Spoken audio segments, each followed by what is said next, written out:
A importância da pedagogia Freinet é que ela é muito atual e é sempre atual. E foi mesmo Freinet que deu o nome da pedagogia dele, ele deu o nome de escola moderna, porque ele achava que ia estar sempre moderno, e realmente isso aconteceu.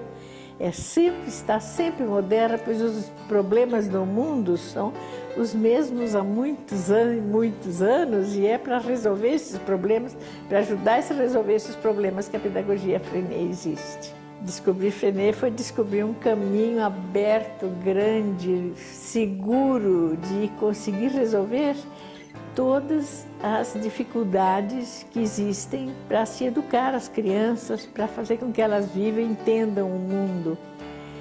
E o Freinet abriu caminhos, ajudou com utensílios, com técnicas, com teoria, com prática, para que isso acontecesse.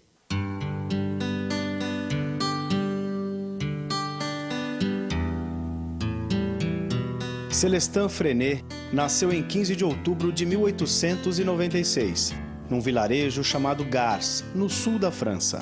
Passou a infância no campo, em contato íntimo com a natureza. Estudou na Escola Normal de Nice. Em 1914, durante a Primeira Guerra Mundial, Freinet, aos 18 anos, participa dos combates, sendo ferido gravemente nos pulmões. Passou 2 anos em hospitais. E o que o mantinha confiante na sua cura era uma decisão. Queria ser professor primário. Em 1920, na pequena aldeia de Bar-sur-Loup, Freinet iniciou seu trabalho em uma escola instalada numa casa antiga, em más condições, com carteiras dispostas em filas, à maneira tradicional. Freinet compensava a falta de experiência pedagógica com um profundo respeito pela criança. Recomeçou a estudar sozinho. Todos os dias, anotava o que ouvia dos alunos, registrava as observações, os comportamentos, dificuldades e sucessos. Foi descobrindo, então, o universo das individualidades. Se interessou por Rousseau, Rabelais, Montaigne, Pestalozzi.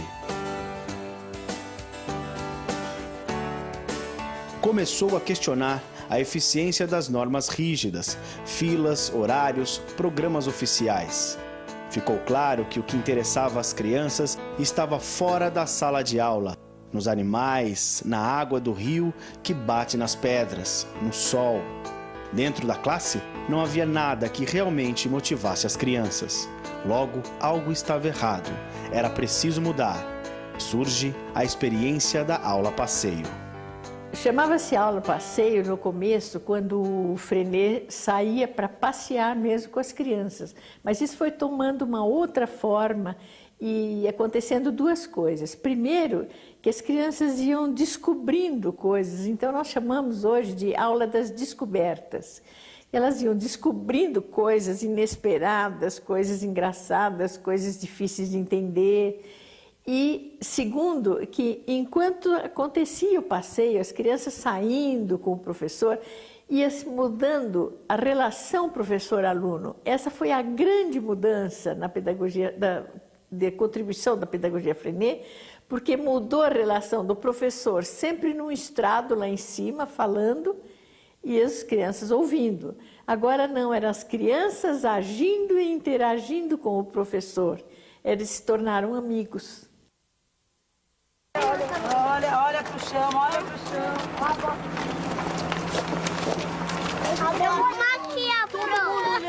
Vamos aqui, Nós estamos aqui. Isso, o que nós vamos fazer agora? Subir ou descer? Descer. Descer? Ali vende coisas. Aqui é o pastel. Opa, tudo bem? Minha mãe faz salada com salada. Sua mãe faz salada com cebola? Tá sentindo? Gostoso. Olha que delícia. Olha, esta salsinha verdinha, que quando seca fica aquilo que vocês viram na banca anterior. Vocês viram a salsinha sequinha em pó? Você viu? Olha agora ela verdinha. Açapeixe é para bronquite, tosse. Esse é para diabetes. Quem tem diabetes, é uma pedra úmica A, insulina dos índios. Pode ver. Pode pegar. Tá ótimo. Depois só vem pra mim que eu vou ver. É áspero. E batata.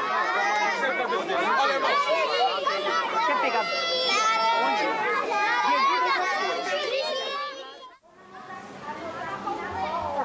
Aqui. Tia, vou começar a escrever. Gente, vamos anotar. É o quê? Aqui, É pé de manga. quem que sabe? Isso mesmo, a mangueira, ó. Por que que ela tá mudando de cor? Porque tá no... Ó, tia, minha tá marrom. Que é o outono, né? Pendurou? É com S. S, si. Tudo bem, passa por cima. Si, I, BI. Esse aqui é o trevo de 4 folhas, né? Olha o trevo de 4 folhas, É. da sorte. Aqui é alecrim. Alegrinho, olha aí. Muita alegria, né, mamãe? É. Aquela amarela? Não, isso aqui, ó. Isso aqui, aí. É uma árvore que dá bastante sombra.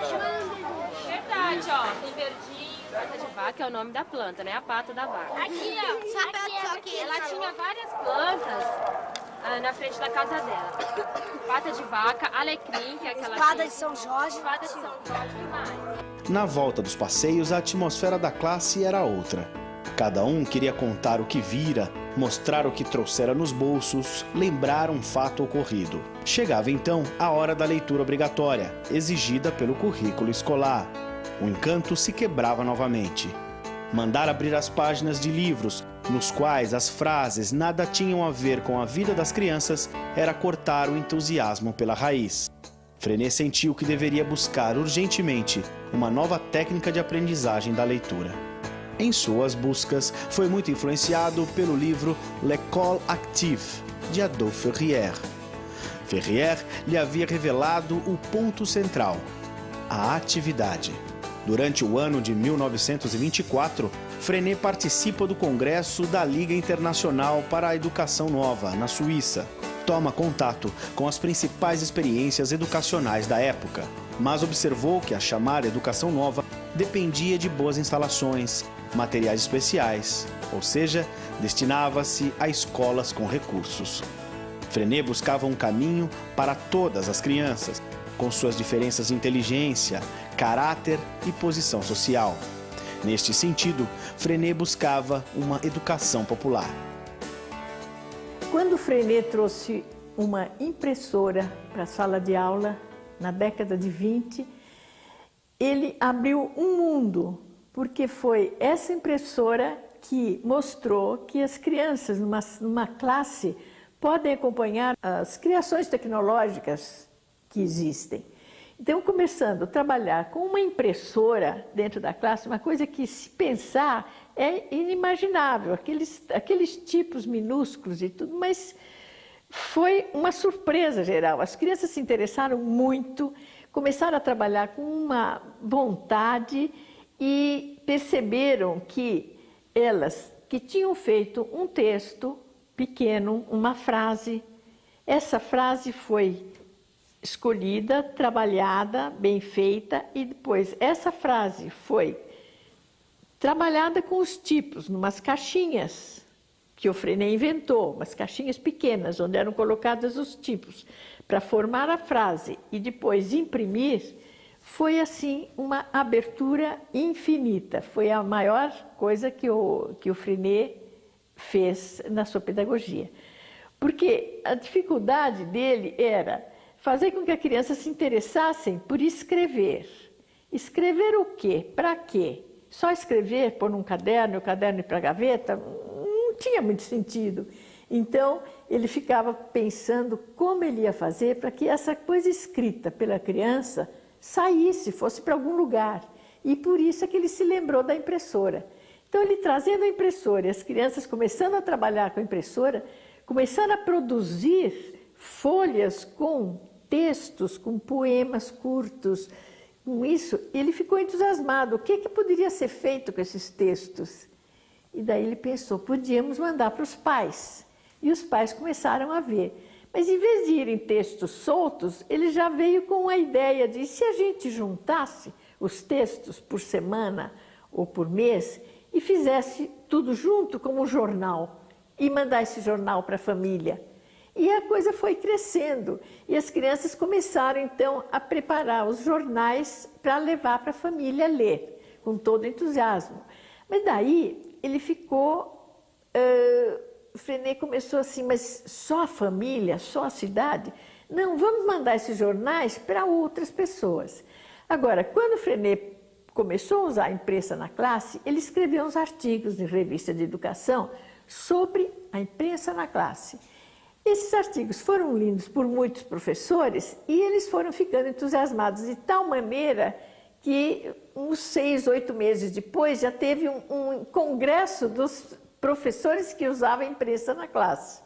E todos eles conversando, que era sempre o estilo do Frenet, ele sempre ouvia os professores falarem da sua prática para um ajudar o outro. Então, esse primeiro encontro dos professores que usavam a imprensa na classe foi muito importante. E os professores começaram a usar a imprensa, cada um à sua maneira, e foram usando. Mas acontece que um professor lá do norte da França fez um texto, as crianças dele fizeram um texto muito bonito, e ele falou: o que vamos fazer com esse texto? Eles falaram: por que o senhor não manda para aquele professor que deu a ideia para a gente de ter uma imprensa na classe?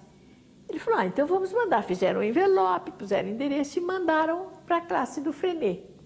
Bom, quando o Frenet abriu essa carta e viu o que era, levou para a classe e as crianças ouviram. E uma das crianças leu o texto sobre as papoulas.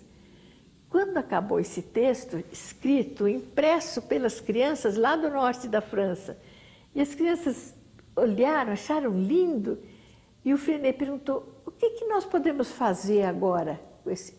Na hora, um dos meninos falou: precisamos responder para eles, vamos fazer um texto e mandar para eles. Eles fizeram lá na escola. Primeiro assim, você sabe onde fica a Itália? Eu sei. Calma, calma. Ai, gente. Será que daqui, de onde a gente tá, que é o Brasil, ali, cadê a Itália? Ali, dá pra ir de ônibus? Não. Dá pra ir de bicicleta? Não. Como que a gente faz pra chegar? De avião ou de navio. Isso, por quê? Por causa que tem água. Porque tem o mar. Oceano. Isso. E aí eles mandaram algumas perguntas pra nós. Eles estavam querendo saber algumas coisas, ó. Se a gente conhece alguma tribo de índio, o que a gente falou, vocês lembram? A gente falou que conhecia. Aqui não tem Pancararu? Sim. Quem que é Pancararu? Então, que no bairro onde vocês moram tem uma tribo, que é dos Pancararus. Quando eles perguntam aqui, ó, que brincadeiras a gente prefere, foi aqui que a gente começou a pensar em mandar falar pra eles sobre as nossas brincadeiras. Que é até o projeto que a gente está estudando esse ano. Né? E aí, a gente fez aqui, ó, essa atividade. Lembra dessa atividade? Mostrei ontem pra vocês, ó. Vocês desenharam. Que brincadeira é essa? Bolinha de gude. Bolinha de gude. Amarelinha. Então, a gente vai... Isso aqui vai pra Itália, o desenho de vocês. E aqui dentro a gente vai escrever como que brinca de cada uma dessas brincadeiras. O que tem que ter no boliche primeiro? O pino, a garrafa e a bola. É uma bola de jogar futebol? É igual? Como que é a bola do boliche? Calma, levanta a mão. Fala, Gustavo. Ela tem 3 furinhas para colocar o dedo e tem que jogar ela. Jogar ela onde? Nas garrafas, Nos pinos. Que saiu foi tu, puxa o pino da panela. Que saiu foi Gabriela, barra, perna, minha bola. Liliane vai lá pro meio. Como que brinca de telefone sem fio? Uma pessoa falar uma coisa pra outra e vai Uma passar. coisa o quê? Uma palavra? Palavra. Então, peraí. Mas essa pessoa que é escolhida pela turma, como é que é? Escolhida. Aí ela fala. Então, peraí. Uma pessoa é escolhida. E daí? O que essa pessoa faz? Só um momento. Fala no ouvido da Ela pensa uma palavra. Fala no ouvido da outra e vai fazer. Só um momento, Liliane, não me pensa. Ela pensa uma palavra. E fala pra outra pessoa. Aí, o que ela entendeu, ela vai passando. Então é assim, deixa eu ver se eu entendi. A turma escolhe uma pessoa. Essa pessoa pensa numa palavra, mas não fala, ela só imagina, pensa numa palavra. Quando o Freinet voltava dos passeios com as crianças, escreviam juntos frases do que tinha acontecido. As crianças liam, comentavam, acrescentavam observações, corrigiam juntos e depois copiavam os textos em seus cadernos. A leitura e a escrita eram feitas com entusiasmo. O assunto interessava e apaixonava as crianças. Para o Freinet, a criança precisa escrever o que ela quer, como ela quer, do modo que ela quiser. Se ela quiser fazer poesia, se ela quiser fazer um desenho com o escrito, o que for. Mas precisa ser livre, um texto livre, que ela tenha vontade de colocar para fora, tenha vontade de mostrar aos seus alunos. Então, uma atividade do Freinet, de texto livre, é assim. As crianças, quando chegam na escola, falam, eu tenho um texto para ler. Então, todos os dias tem 2, 3 crianças que querem apresentar o texto livre que elas fizeram em casa. Então, elas vão na frente da classe e leem o seu texto. E esse texto é comentado pelas crianças. Se gostam, se não gostam, se está engraçado, se não está engraçado, se está claro, se não está claro. Então, por exemplo, se 2 ou 3 crianças apresentam esse texto livre, eles escolhem, então, qual que está melhor, ou então, às vezes, juntam 2 que o assunto seja bom e decidem, nós vamos imprimir esse texto. E daí eles começam a trabalhar esse texto, que é o trabalho do texto livre, o trabalho da correção, da melhora, né, de ficar melhor. Então, o texto é colocado na lousa pelo aluno e daí eles começam a comentar. Ah, essa frase não está muito boa, eu não estou entendendo bem, vamos mudar? E dão as sugestões como mudar o texto, mas só pode mudar, nem que seja uma vírgula, com a ordem do autor. O autor é que muda se ele quiser. E na medida que eles vão corrigindo e chegam num ponto que eles querem, que acham que está perfeito, que está bom, o autor diz tudo bem, daí então é que eles pegam esse texto e vão imprimir. Daí todos imprimem um texto de um só. Então o trabalho passa do individual para o coletivo. O comum era, sempre foi, ter os manuais escolares ou as cartilhas. Agora, com o Freinet, querendo o texto livre, fazendo com que as crianças quisessem escrever o que elas sentiam, o que elas queriam saber, como juntar um manual escrito e vendido para todas as escolas, para a classe inteira, e o texto livre? Não batia, não dava para fazer isso. Então ele começou a fazer com as crianças as suas próprias cartilhas. As crianças faziam as cartilhas com as frases que eles gostavam, que eles achavam, né, que eles sabiam, que eles conheciam da vida deles, do gato, da comida, da mãe, do neném que ia nascer. Então eram frases que iam montando uma cartilha. E a coisa foi dando tão certo, foi acontecendo tão bem, que o Freinet, no fim, escreveu. Foi o segundo livro que ele escreveu. O primeiro foi Imprensa na Escola e o segundo foi Abaixo os Manuais Escolares. Como acontecia muitas coisas, normal, acontecer uma porção de coisas num dia só, tinha coisas super importantes que não podiam se perder. Então, a ideia apareceu de escrever o que aconteceu durante o dia. E eles chamaram isso de livro da vida, pode dar qualquer nome, o importante é escrever. E esse é feito assim, no final do dia, as crianças já estão prontas para ir embora, tudo, mas tem 15 minutos para escrever esse livro da vida. Então a ideia é assim, o que aconteceu hoje de importante? Então as crianças começam a dizer, fulano que veio aqui, foi o gatinho da outra que morreu, o lanche hoje estava muito bom. O que vocês acham importante para colocar no livro da vida? Então eles decidem o que eles querem escrever. Agora, esse livro da vida é especial. É um livro montado com páginas grandes, é um livro completamente diferente de todos os outros. É um livro montado com páginas grandes e que se possa pôr mais páginas. E, em geral, não é obrigatório, nada. Mas, em geral, é uma página por dia, ou meia página por dia. Então, depois de levantarem o que foi importante, eles escrevem. Se forem os grandes, os meninos mesmo escrevem. Se forem os pequenos, a professora escreve. E deixam escrito, então, o que aconteceu de importante. E acaba o dia. No dia seguinte, tem sempre 2, 3 meninos que decidem que vão enfeitar o livro da vida. Então, eles enfeitam, eles arrumam, eles pintam, tudo. E todos os dias eles vão gravando, escrevendo o que aconteceu de importante. E esse livro é muito importante. Em qualquer classe Freinet que a gente vá, a primeira coisa que eles dizem, quer ver nosso livro da vida? Hoje a gente preparou o trabalho que vai ficar exposto amanhã. Então a gente conseguiu fazer a vovó e o Felipe. Só que aconteceram algumas coisas, Thales, que a gente precisa registrar aqui no livro da vida, na nossa avaliação. A gente vai avaliar o trabalho agora. Ficou um trabalho legal? Ficou! Foi isso que a gente planejou fazer? Foi! Mais ou menos. Vamos ler no livro da vida? O que a gente planejou? A gente planejou 2 grupos. Um grupo ia fazer a vovó e um grupo ia fazer o Felipe.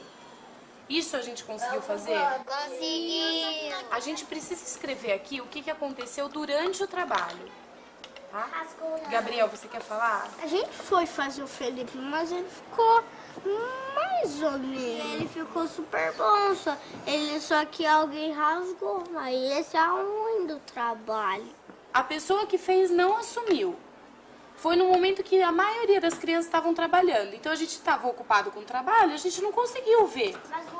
Agora a gente precisa dar um jeito no trabalho, que é um trabalho do grupo. Mara, posso falar um negócio que é sobre isso? Era assim, é que o Sons ia falar assim, porque pra salvar todo mundo pra falar, pra não ficar aguentando, ele falou isso. Mas aí ele desistiu de falar e ficou para os dois. Porque assim, porque eu tinha que mentir pra você, falar que foi eu que rasguei, porque a pessoa que rasgou não quer assumir. Não, Gabriel, isso é muito sério. Você não tem que mentir, você não tem que assumir uma culpa que não é sua. O que vai acontecer é o quê? A gente vai tentar arrumar, agora de uma próxima vez nós vamos ter que pensar muito bem. A pessoa que não tá afim de fazer não é obrigada a participar, ela pode participar de outro ateliê, ajudar em outra coisa. Os suspeitos podem ser o Inácio, eu, o Teixeira ou o Souza. Foi o você? Não. Então como você é suspeito, Otário? Ah, tá. Pessoa suspeita é a pessoa que a gente não tem certeza. Se foi você, ou você tem certeza que você fez, ou você tem certeza que não fez. Mas você acha que é inocente, né? Não pode ser suspeito. Ele é inocente. Tem muita gente com a mão levantada. Essa conversa tá caminhando, a gente tá conseguindo avaliar, só que a gente não tá escrevendo. Quem pode contar essa história? Quem pode contar como aconteceu para eu ir escrevendo aqui? Quem pode começar? A gente tava fazendo o trabalho, aí quando a gente terminou, a vovó já tava pronta. Aí o Felipe, aí alguém se jogou em cima do Felipe e ele rasgou. Fizemos a vovó. Elise Lagier Bruno, que mais tarde, pelo casamento, se tornaria Elise Freinet, vem trabalhar com ele em 1926. Com sua sensibilidade de artista e o espírito aberto às experiências de Freinet, Elise veio complementar seu trabalho. Freinet acreditava que a inteligência, a acuidade científica, o pendor artístico e tantas outras qualidades não deviam ser cultivados apenas através das ideias, mas também pela criação livre, pelo trabalho com as mãos e pela pesquisa experimental. Para Freinet, uma nova escola se impunha. Freinet sempre buscava tirar proveito do que havia de mais moderno. Assim, as crianças ouviam músicas num fonógrafo e viam filmes educativos e recreativos num projetor de cinema. As crianças trabalhavam na horta e na marcenaria. Peças infantis eram estimuladas e consideradas tão importantes como o estudo de geografia, história, matemática ou ciências. Em 1927, Freinet edita seu primeiro livro, A Imprensa na Escola. Em 1928, Freinet cria a CEL, Cooperativa de Ensino Laico, cuja função era gerir pedagógica e financeiramente a Cinemateca, a rádio e a imprensa escolar. Foi nesse período que suas principais diretrizes pedagógicas tornaram-se mais claras. A motivação, a cooperação, a ênfase nos utensílios e técnicas na aprendizagem e a afetividade. Em 1935, Freinet abre uma escola em Vans.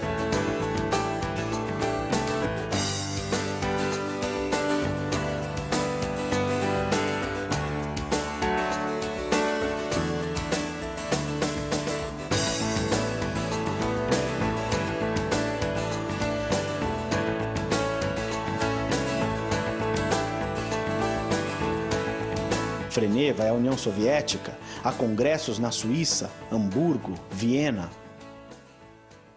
Daí eu li uma reportagem do Gilberto Dimenstein, que estava falando sobre o caso de Daniel. E como a gente estava começando com o projeto de violência, né, aqui no colégio, Guerra e Paz, né, daí a gente resolveu fazer sobre violência urbana. O que vocês discutiriam aí para as pessoas? O que vocês gostariam de estar passando? Porque a gente tem que passar uma mensagem para essas pessoas que virão assistir o teatro. A falta de oportunidade, né? A violência. Aí, sem dúvidas que a gente tem que trazer à tona uma violência assim urbana que faz parte do nosso cotidiano. Falta de oportunidade, a discriminação, todo mundo vive isso. A gente não vive isso. Entendeu? A gente vê, a gente nota, mas a gente não tá lá dentro, a gente não sabe como é que é na realidade, a gente não sente na pele.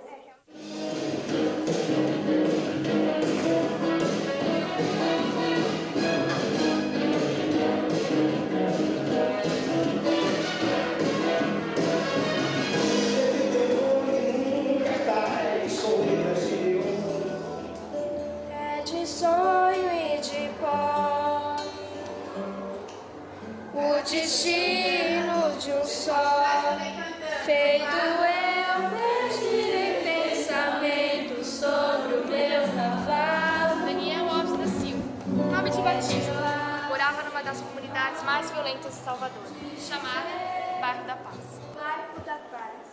Por ser um bairro onde havia um grande índice de marginalidade, resolvi participar de um grupo teatral para apresentar peças que falavam sobre cidadania. Aqui, ó, tá vendo? Ó? Será sempre como nós temos uma conexão melhor. Uma espécie de utopia entre...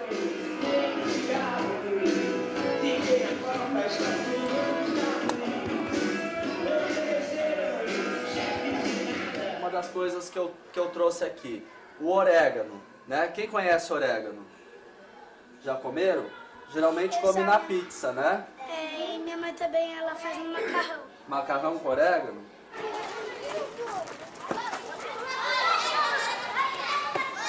Ela é também, a couve e o repolho também, eles são muito parecidos. Então assim, ó, a couve é essa que tá menorzinha aqui desse lado de cá. E o repolho é esse que tá maior. Porque se eu tiver no plástico, Deixa eu ajudar o Gustavo. Mostra pra ele, Gustavo. Vocês viram o tamanho dela? Então não pode ser muita terra, né? Senão ela não consegue vir. Ela não consegue daí brotar, né? Ó, tá vendo? Eu quero cuidar. Pega embaixo aqui assim, ó. Aí pondo aqui os saquinhos aqui do lado. Pera aí, ó, onde que era essa? Vamos recapitular.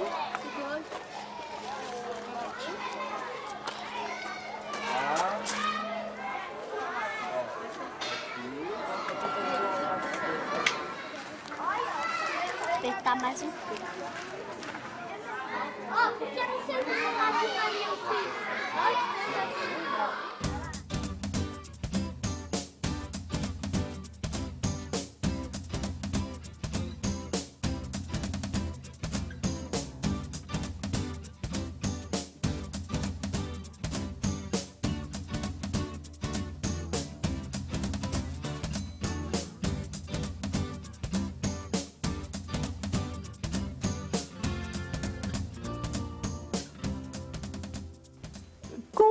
Começando a correspondência, o que acontecia? Eles precisavam prever, comprar selos, comprar envelopes, mandar a carta no correio, então já eram 3 despesas. Essas despesas começaram a aparecer e quem dirigia tudo eram os alunos. Como é que nós vamos fazer? Então eles resolveram fazer o grupo que ia decidir o dinheiro para o selo, para o correio, para tudo. Mas depois, como eles começaram a fazer essas reuniões para decidir isso, eles viram que havia uma porção de outras coisas para serem estudadas e decididas. Então eles começaram a aumentar essa reunião e parou de ser só de pensar em dinheiro e começaram a fazer umas reuniões em que eles apresentavam quais os planos da classe, o que queriam fazer, tudo isso. Para que isso ficasse mais claro no dia da reunião, Freinet inventou, porque ele inventava tudo. Eles diziam até que o Freinet tinha 25 ideias novas por dia. E sentava no chão e ele fazia o que precisava fazer. Mas uma das coisas que ele inventou, que é assim maravilhoso, é um quadro na classe com 3 envelopes na parede, e num envelope é eu proponho, no outro eu critico, no outro eu felicito. E um bloquinho ao lado. Durante a semana, as crianças iam enchendo os envelopes com as suas propostas, suas críticas, suas felicitações. No final da semana, tinha a reunião de cooperativa, solene. No tempo do Freinet era solene. Arrumava a sala, varriam a sala, mesinha, florzinha na mesa, tudo, exposição das coisas feitas, e começava a reunião. Para começar a reunião é eleito o coordenador e o redator, um dos alunos, e nem sempre o mesmo, cada vez um. Então, esse aluno e o professor junto, sentado junto, esse aluno vai dirigir a reunião. Nome, Larissa. Data, dia 6/5/5, 2005. Eu felicito a Naara, a Heloísa, a Nabia, a Lara, a Cecília, porque elas são muito legais.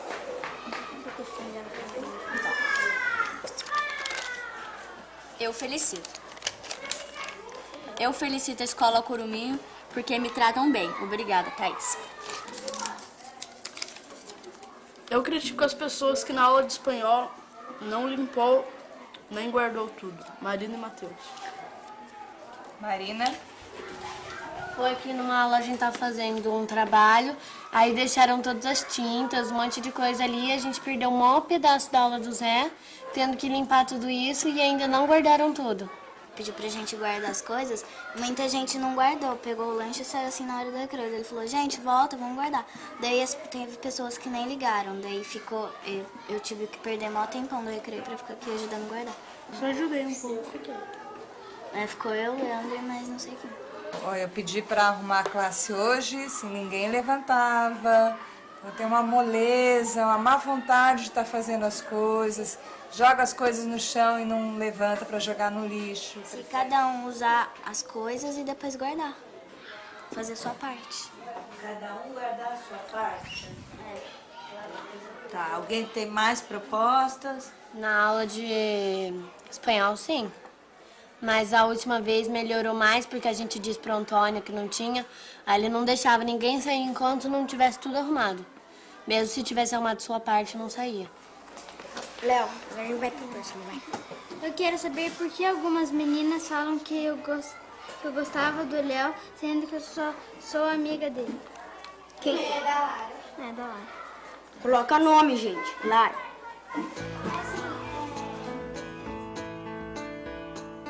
Em 1939, com o início da Segunda Guerra Mundial, Freinet é preso, acusado de ser um perigoso líder da resistência, que editava panfletos clandestinos e guardava armas e munições em sua escola.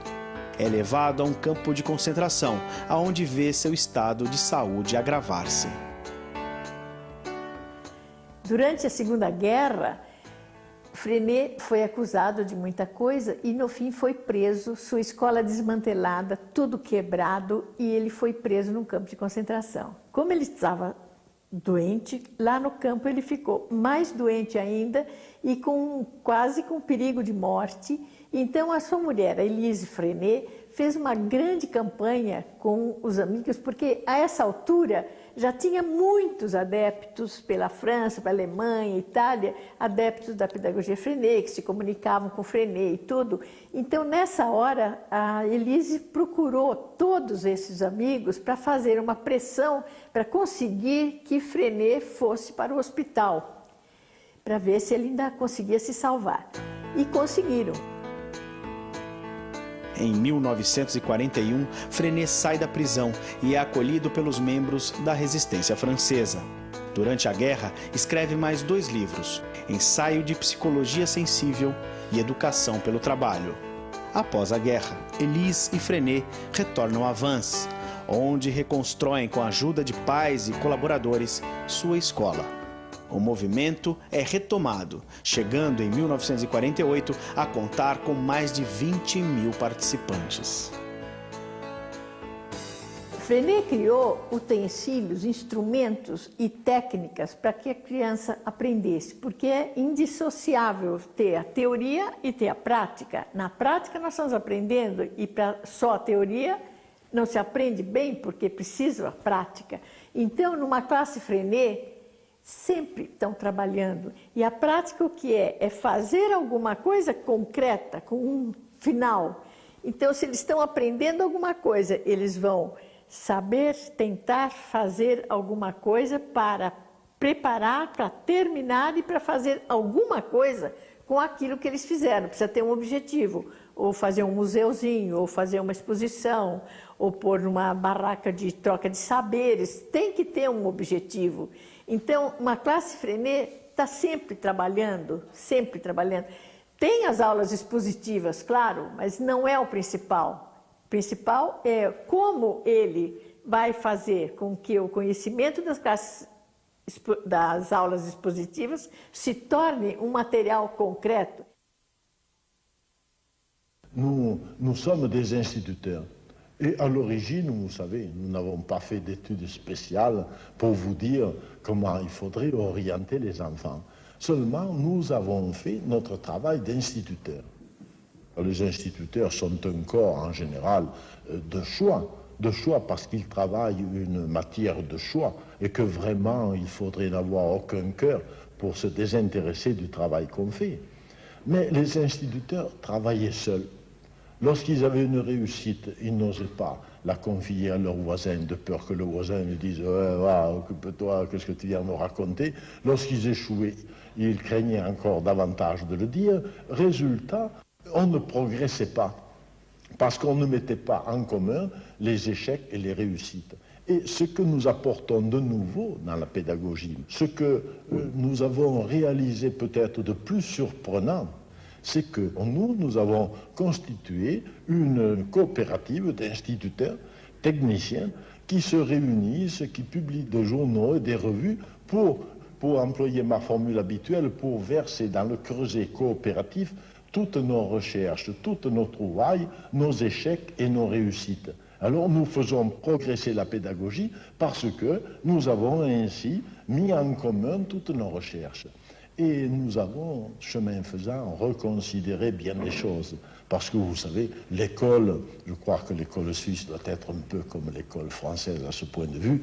L'école vit sur des traditions qui datent d'au moins 300 ou 400 ans. Du temps où les écoles commençaient, tenues par des moines, qui en ce temps-là faisaient peut-être très bien leur classe, mais qui la faisaient pour une partie choisie de la population et pas pour la masse comme celle à laquelle on s'adresse de nos jours. Nous vivons donc, l'école vit donc sur des traditions plus que centenaires, et ce sont ces traditions que nous avons senti la nécessité de bouleverser. Ah, sûrement, ça ne fait pas plaisir à tout le monde, vous savez, qui que ce soit, lorsqu'on veut changer quelque chose, on est toujours mal accueilli. Je ne sais quel est l'humoriste qui disait allez en France une nuit, essayez de monter à Dijon, par exemple, dans le train qui vient de Paris, quand tout le monde est bien allongé sur les banquettes, et puis vous ouvrez toutes les portes pour voir s'il n'y aurait pas une place, les gens sont étendus, finalement vous entrez dans un et vous en poussez un, mais enfin faites-moi de la place. Vous verrez les bénédictions qu'on vous envoie. Hein? Du moment que vous dérangez quelqu'un, vous n'êtes jamais bien accueilli. Nous sommes de cela. Mais nous avons fait du travail. Et alors nous sommes amenés également à nous occuper de ce que deviendront les enfants que nous instruisons. C'est normal. C'est comme des parents, lorsqu'ils ont élevé leurs enfants, ils sont préoccupés de l'avenir de ces enfants. Nous faisons un travail, nous avons mal au cœur de penser que ce travail est perdu. Alors nous voulons savoir ce que deviendront ces enfants s'ils vont dans le second degré, et pour cela nous voudrions bien avoir l'appui du second degré qui nous manque totalement. Nous voudrions bien savoir ce que deviendront ces enfants lorsqu'ils entreront dans la production. Et alors se pose pour nous ce problème grave, justement, de la préparation professionnelle, ou en tout cas de l'entrée des enfants dans la production. Uma das principais críticas de Freinet ao sistema educacional era referente ao número de alunos em sala de aula. As classes apresentavam 45, 50 e até 60 alunos. E Freinet considerava este fato um grande obstáculo ao ensino individualizado e de qualidade. Liderou uma campanha nacional que ficou conhecida como 25 alunos por classe. Na França, onde o Freinet vivia, o estudo é levado assim muito a sério, mas muito mesmo. O tempo de estudo da criança na escola e depois para fazer o trabalho era maior do que o tempo de trabalho dos pais. E isso o Freinet achava absurdo, porque a criança tem que estudar, claro, mas ela tem que ter o tempo para brincar, o tempo para ser criança. E essa foi uma luta grande dele para que se desse menos lições para casa. Tem que aprender na escola o mais que puder. E em casa para ler, para fazer coisas, mas não ocupar a criança completamente só para aprender e ficar sem tempo livre para ser criança. Bom, Freinet percebeu que se ele ficasse dando só conselhos técnicos, seria insuficiente. Não dava para as pessoas entenderem tudo se ficasse só nos conselhos técnicos. Então, ele decidiu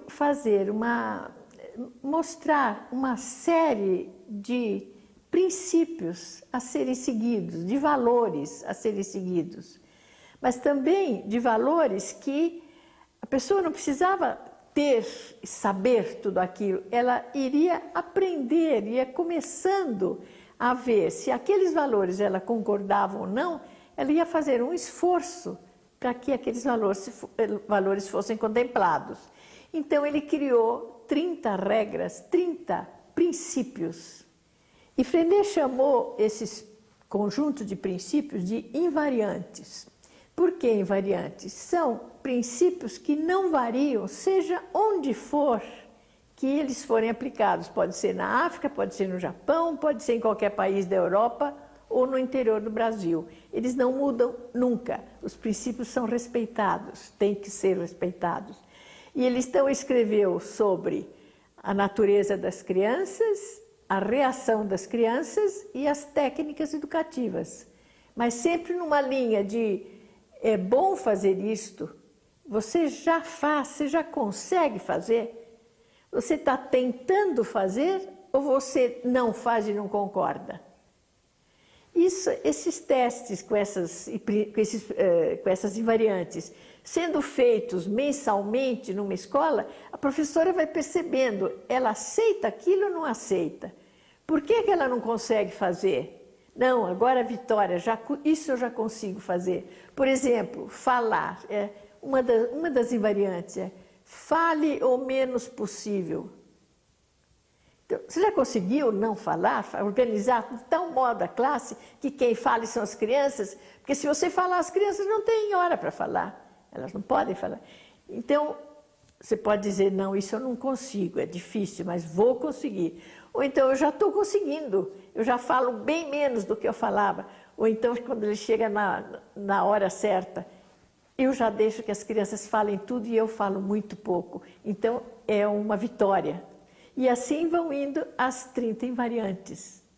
A última invariante de Freinet é preciso ter a esperança otimista da vida. Se não tiver essa esperança, não adianta nem começar. Em 8 de outubro de 1966, lá mesmo em Vans, na sua escola, que funciona até hoje, Célestin Freinet morreu. Elise continuou o trabalho até 1984, ano que faleceu com 84 anos. Freinet escreveu um livro que se chama A Escola do Povo. E foi o grande compromisso de Freinet foi com a escola pública. Porque se o povo não tiver educação, nada pode acontecer. E essa é a nossa grande meta, é conseguir que Freinet seja conhecido por todos os professores e por todas as escolas públicas que a gente tem, com tantos problemas por aí.